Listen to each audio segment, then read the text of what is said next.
Hi everyone. तो आज इस वीडियो में हम बात करेंगे वाशिंग सोडा के बारे में और प्लास्टर ऑफ पेरिस के बारे में, और ये दोनों ही टॉपिक आपके बोर्ड के लिए बहुत ज़्यादा इंपॉर्टेंट है। ओके, चलिए बात करते हैं वाशिंग सोडा। देखिए, वाशिंग सोडा का फॉर्मूला क्या होता है? Na2CO3 10H2O। ठीक है, सोडियम कार्बोनेट केमिकल नेम है इसका। ओके, और ध्यान दो, जो Na2CO3 है, मैंने आपको इससे एक वीडियो में बताया था, आपको इससे पहली वीडियो में, जो Na2CO3 × 10H2O है, ये क्या है इसके पास? Water of crystallization. Water of crystallization. तो अगर आपसे कोई पूछा है कि भाई बताओ सोडियम कार्बोनेट में कितने वाटर ऑफ क्रिस्टलाइजेशन होते हैं, तो sodium carbonate contain 10 molecules of water of crystallization. Water of crystallization. Okay, 10 molecule होते हैं इसके पास। ध्यान दो, जो सोडियम कार्बोनेट है वो दो फॉर्म में और पाया जाता है, दो फॉर्म और मिलता है। ठीक है, कौन कौन सी फॉर्म में? देखिए, एक ये वाली होगी इसकी मोनोहाइड्रेटेड वाली Na2CO3 इंटू 1H2O।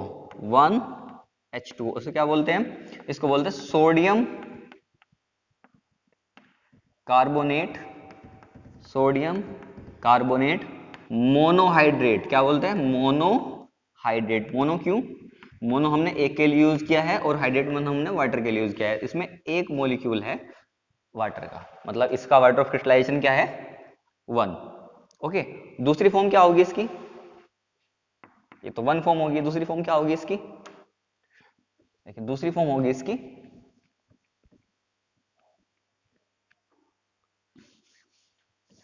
दूसरी फॉर्म होती है इसकी Na2CO3। क्या बोलते हैं इसको? एनहाइड्रस।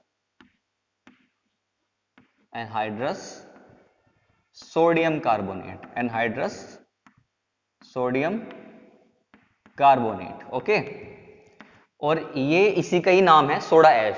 ओके, जो ये है हमारे पास anhydrous sodium carbonate, commonly known as, दूसरी फॉर्म है इसकी, commonly known as soda ash. It is commonly known as soda ash. ध्यान दीजिएगा, सोडा ऐश। ये पूछा जा सकता है आपसे, ठीक है, सोडा ऐश। ओके, तो इसकी फॉर्म होगी कितने वाटर क्रिस्टलाइजेशन है? 10 है इसके पास। दो फॉर्म मिलता है, कौन कौन सी फॉर्म में? एक तो मोनोहाइड्रेट फॉर्म में जो बताया था आपको, दूसरी फॉर्म में सोडा ऐश में, जिसमें कोई भी वाटर ऑफ क्रिस्टलाइजेशन नहीं होता, जीरो होता है वाटर ऑफ क्रिस्टलाइजेशन। ओके, फिर बात करते हैं इसकी हम मैन्युफैक्चर की। देखिए, मैन्युफैक्चर में आपको थोड़ा सा क्या करना पड़ेगा? आपको थोड़ा सा पीछे जाना पड़ेगा। पीछे का मतलब आपको जो पिछली वीडियो है वो देखनी पड़ेगी। हमने कुछ पिछली वीडियो में, एक पिछली वीडियो में क्या किया था? सोलवे प्रोसेस ही कराया था, और उस सोलवे प्रोसेस हमने बनाया था sodium hydrogen carbonate. Sodium hydrogen carbonate which is known as baking soda. आपको बेकिंग सोडा बताया था वहां पे कि कैसे प्रिपेयर होता है। आप ये जो सोलवे प्रोसेस है, सोडियम कार्बोनेट बनता है, वो 3 स्टेप बनता है। ध्यान दो, 3 स्टेप में हम आपको पढ़ाएंगे यहाँ पे। ये सेकंड स्टेप है, ये वाला सेकंड स्टेप है, और ये वाला थर्ड स्टेप है।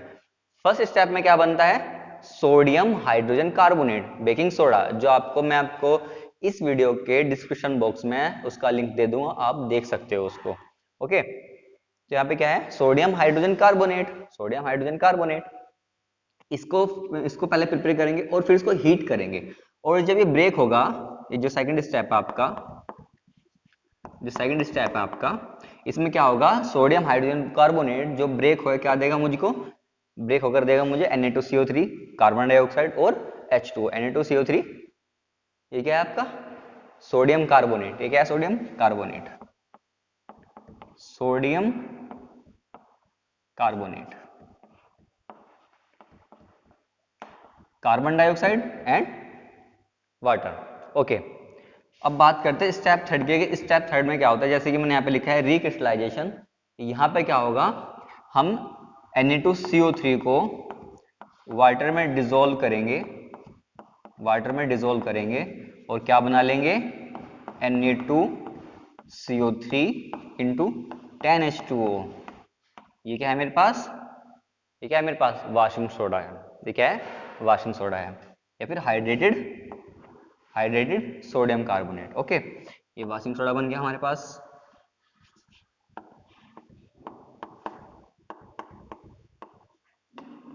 Washing soda. ओके, ये 10 कर लीजिए यहाँ पर आप। ये आपका कंप्लीट हो गए मैन्युफैक्चर। देखिए इसके बाद हम बात करेंगे प्रॉपर्टीज की। ओके,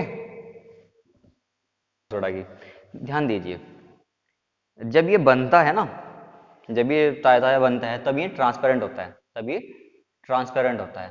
ठीक है, लिखा हुआ है freshly prepared it is transparent crystalline solid. Okay, number 2, when kept in open air it lose 9 molecule of water, इसको बोलते हैं इफ्लोरेसेंस। ठीक है, यहाँ पे ध्यान दो जरा। सपोज करो मेरे पास जो फ्रेशली प्रिपेयर्ड बना है अभी Na2CO3, वो कुछ ऐसा दिखेगा आपको, Na2CO3 इंटू 10H2O। ठीक है, into 10H2O, Na2CO3 into 10H2O, 10H2O। आपने क्या किया, इसको एयर में रखा, exposed in air, exposed in air. तो आप क्या करोगे, यहाँ पे क्या देखोगे, हमने लिखा हुआ क्या है यहाँ पे, 9 मॉलिक्यूल लूज करता है। 9 मॉलिक्यूल लूज करने के बाद क्या बनेगा मेरे पास, Na2CO3 इंटू 1H2O, और 9 मॉलिक्यूल तो इसने लूज कर ही दिए, 9 मॉलिक्यूल तो इसने लूज कर ही दिए। ठीक है, मेरे पास क्या बचेगा आपके पास, ही व्हाइट पाउडर। क्या बचेगा, व्हाइट पाउडर। वैसे है क्या, sodium carbonate monohydrate, sodium carbonate monohydrate. ठीक है, थर्ड चलते हैं, aqua solution of alkaline, aqua solution is alkaline in nature, aqua solution is alkaline in nature. अगर आप इसका सॉल्यूशन वाटर में बनाओगे तो उसको क्या बोलते हैं, एक्वा सॉल्यूशन। ठीक है, वो क्या होता है, एल्कलाइन होता है नेचर में, और आपको पता ही होगा कि वो क्या करेगा जब एल्कलाइन होगा, तो वो रेड लिटमस को ब्लू करेगा, रेड लिटमस को ब्लू करेगा। Okay, Na2CO3 into 10H2O heat, इसका हीटिंग इफेक्ट क्या है, ध्यान दो, इसका हीटिंग इफेक्ट क्या है, 10 मॉलिक्यूल ऑफ H2O बाहर हो जाएंगे, मुझे क्या बचेगा, मिलेगा मुझे केवल Na2CO3, क्या है, सोडा ऐश। ठीक है, सोडा ऐश, बस Na2CO3 मिलेगा और सोडा ऐश। ठीक है, नेक्स्ट प्रॉपर्टी क्या है इसकी, देखिए जो हार्ड वाटर होता है, हार्ड वाटर किसकी वजह से होता है भाई, हार्डनेस है वाटर किसकी वजह से होगी, कैल्शियम और मैग्नीशियम के साल्ट की वजह से। ठीक है, तो एक तरीके से इसका यूज भी होगा, ये जो आपका वॉशिंग सोडा है इसका यूज भी होगा, ये मैं कराता हूँ इसको। ठीक है, इसका एक यूज भी होगा, जो हार्डनेस ऑफ वाटर है किसकी वजह से है, कैल्शियम और मैग्नीशियम के साल्ट की वजह से। ये क्या करता है, देखिए कैसे करेगा, CaCl2, ये क्या है, salt of calcium, salt of calcium, plus मेरे पास क्या है यहाँ पे Na2CO3, Na2CO3, ये क्या करेगा यहाँ पे, NaCl और कैल्शियम कार्बोनेट, क्या बनाएगा ये, calcium carbonate plus 2NaCl, 2NaCl। Okay, अब ये क्या है, कैल्शियम कार्बोनेट की पीपीटी है। जब आप ये मिक्स करोगे Na2CO3 को CaC मतलब हार्ड वाटर में, ठीक है, हार्ड वाटर में, तो वह क्या बनाएगा, CaCO3, कैल्शियम कार्बोनेट के पीपीटी, जिसको आप फिल्टर करने के बाद अलग कर सकते हो। ठीक है, ये इनसोल्यूबल होता है वाटर में, आप इसको फिल्टर कर सकते हो, अलग कर सकते हो। अब क्या होगा, जब आपने इसको फिल्टर कर लिया, अब वाटर सॉफ्ट हो जाएगा। ठीक है, आप उसको यूज कर सकते हो। और वो देखो ध्यान दो, जो हार्ड वाटर होता है वो सोप के साथ फोम नहीं देता, झाग नहीं बनाता, लेकिन जो सॉफ्ट वाटर होता है वो झाग बनाता है, फोम बनाता है। ओके, तो इसका एक यूज भी हो गया और एक प्रॉपर्टी भी होगी इसकी। ओके, ठीक है, नेक्स्ट बात करते हैं हम इसके यूजेस की, इसके यूज क्या है। ठीक है, इसके यूज क्या है, सबसे पहले जो यूज होगा इसका,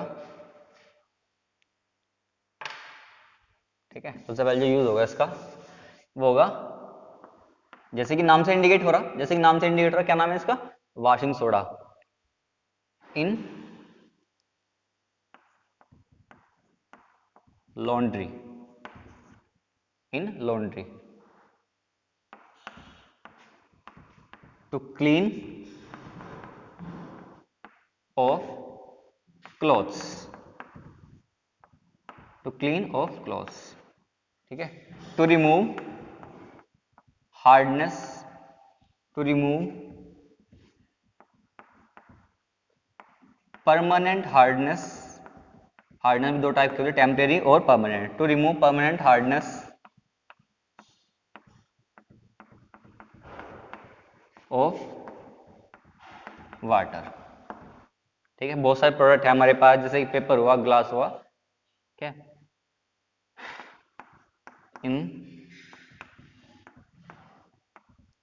in the manufacture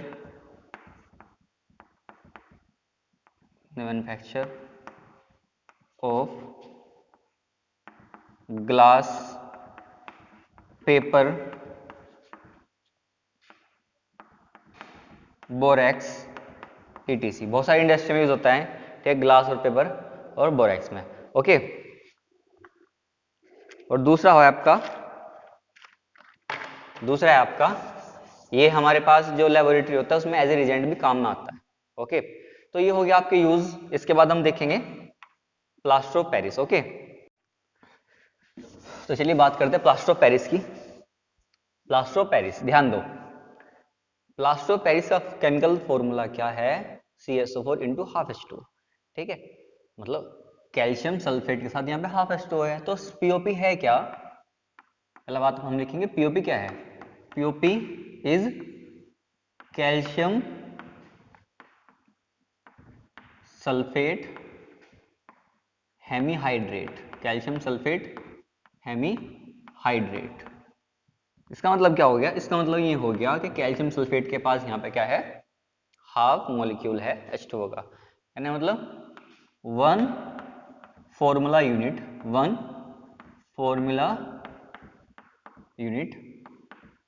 contain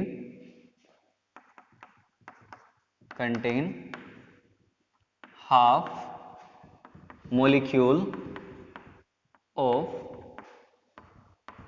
water of crystallization,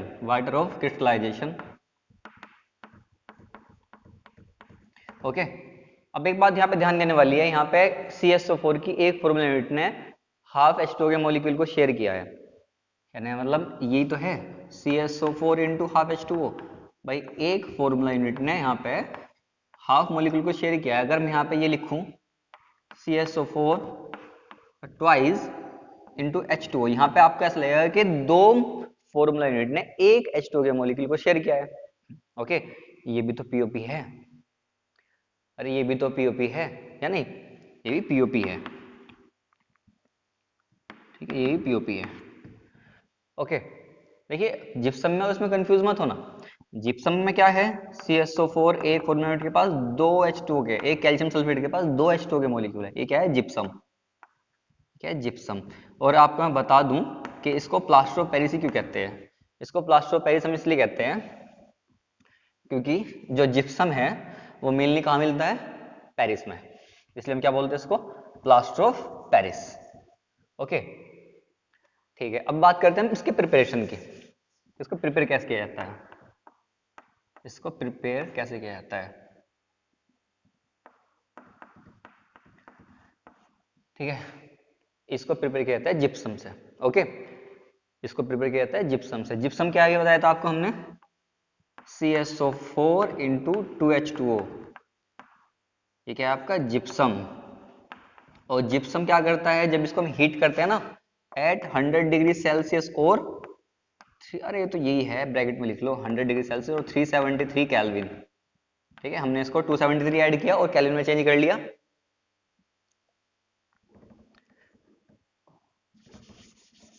ठीक है। तो ये 373 केल्विन और CaSO4 को हम अगर हीट करेंगे तो मेरे पास क्या मिलेगा, plaster of Paris CaSO4 into half H2O, और लगभग 3/4 जो वाटर है जिप्सम लूज कर देगा। ये 2 का 3/4 मतलब 1.5 मॉलिक्यूल लूज कर देगा जिप्सम, ओके। ये क्या है आपके पास, plaster of Paris, plaster of Paris. और ध्यान दो जो टेम्परेचर है आपका प्लास्टर ऑफ पेरिस जो टेम्परेचर है आपको 100 से ज्यादा नहीं होना चाहिए। 100 से ज्यादा अगर हुआ, 100 डिग्री सेल्सियस से ज्यादा हुआ, ठीक है, 100 डिग्री सेल्सियस से ज्यादा हुआ तो क्या होगा, हमारे पास जो मिलेगा वो केवल कैल्शियम सल्फेट मिलेगा। ठीक है, कैल्शियम सल्फेट मिलेगा, उसको क्या बोलते हैं हम, dead burned plaster. Dead burned plaster. Okay, मैं लिख रहा हूं यहाँ पे, अगर हम 100 से ऊपर करेंगे तो मुझे मिलेगा डेड बर्न्ड प्लास्टर। अब इसमें डिफरेंस क्या है, डिफरेंस क्या है, ये सेट नहीं होता, मतलब अगर इसमें आप वाटर मिला दोगे तो रिएक्शन उल्टी चलेगी और दोबारा हमें जिप्सम मिल जाएगा जो हार्ड मास है, हार्ड मास मिलेगा जिसको हम जिप्सम बोलते हैं। लेकिन यहाँ पे ऐसा नहीं होता, इस पर कोई फर्क नहीं पड़ेगा। ठीक है, देखिए मैंने एक जोक पढ़ा था कहीं सी कि कैल्विन और डिग्री सेल्सियस के बारे में, वो कहते हैं ना कि डिग्री फ़ारेनहाइट और डिग्री सेल्सियस, और कैल्विन पूछता है व्हाई आई एम डिफरेंट, ये कहता है because you don't have degree.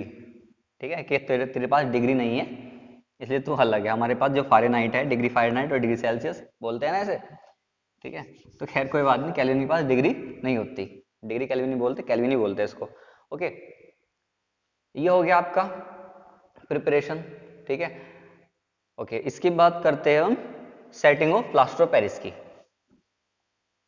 Setting of plaster of Paris,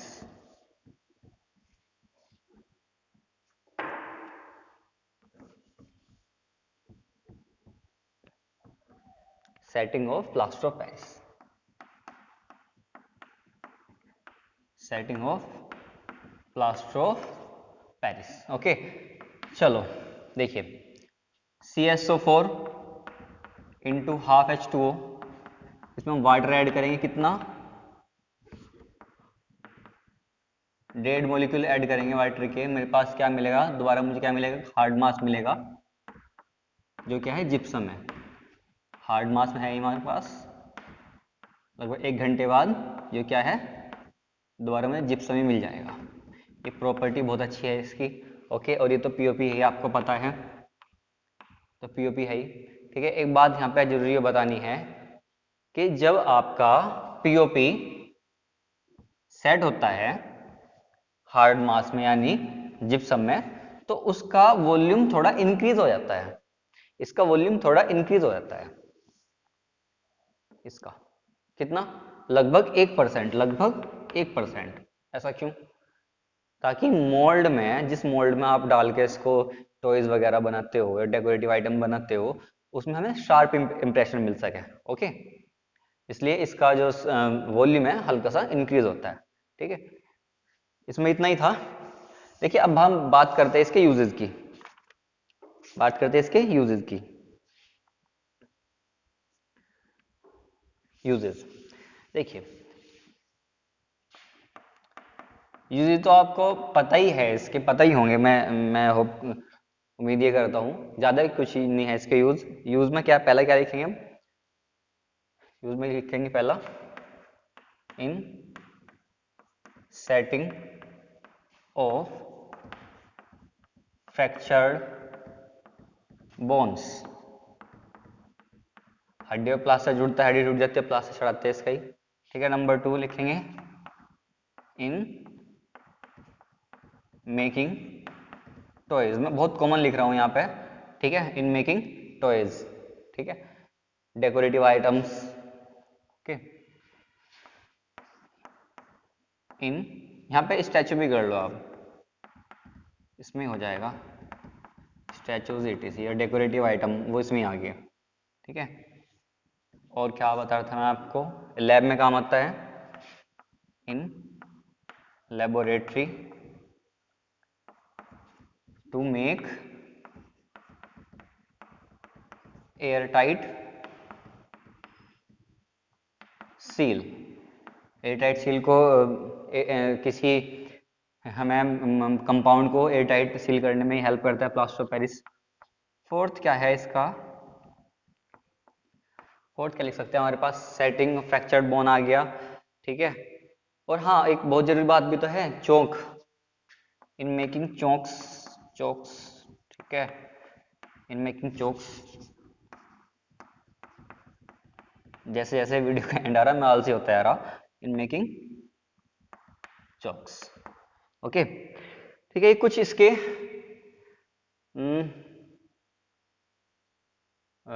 use होगी, प्रॉपर्टीज होगी। ओके